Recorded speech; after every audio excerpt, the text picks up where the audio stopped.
નમસ્કાર દર્શક મિત્રો, શિનોર સમાચારમાં હું મેઘા અગ્રવાલ આપનું હાર્દિક સ્વાગત કરું છું. આપ જોઈ રહ્યા છો શિનોર સમાચાર. નજર કરીએ આજના સમાચાર. વડોદરા જિલ્લાના શિનોર મુકામે ભારતીય જનતા પાર્ટીની મહત્વપૂર્ણ પરિચય બેઠક યોજાઈ હતી. જિલ્લા પ્રભારી ઋત્વિજભાઈ પટેલની ઉપસ્થિતિમાં યોજાયેલા બેઠકમાં મોટી સંખ્યામાં પક્ષના હોદ્દેદારો અને કાર્યકર્તાઓ હાજર હતા.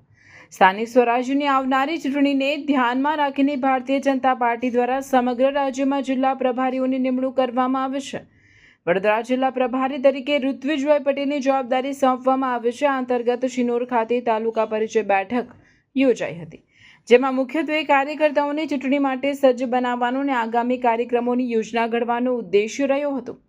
બેઠકમાં વડોદરા જિલ્લાની તમામ બેઠકો જીતવા માટેની વ્યૂહરચના પર પણ ચર્ચા કરવામાં આવી હતી. આ પ્રસંગે ઋત્વિજભાઈ પટેલે વિશ્વાસ વ્યક્ત કર્યો હતો કે મતદારોનો ઝુકાવ ભારતીય જનતા પાર્ટીની તરફ છે. બેઠકમાં જિલ્લા મહામંત્રી યોગેશભાઈ, ઉપપ્રમુખ મહેશભાઈ દાજી, કોષાધ્યક્ષ સચિનભાઈ પટેલ, શિનોર તાલુકા ભાજપ પ્રમુખ સંકેતભાઈ પટેલ, ધર્મેશભાઈ પટેલ સહિત અનેક કાર્યકર્તાઓ ઉપસ્થિત રહ્યા હતા. રિપોર્ટર સંજય ખત્રી, શિનોર સમાચાર ન્યૂઝ, શિનોર. પૂર્વ નિર્ધારિત મારો પ્રવાસ તમામ મંડળોમાં ચાલી રહ્યો છે.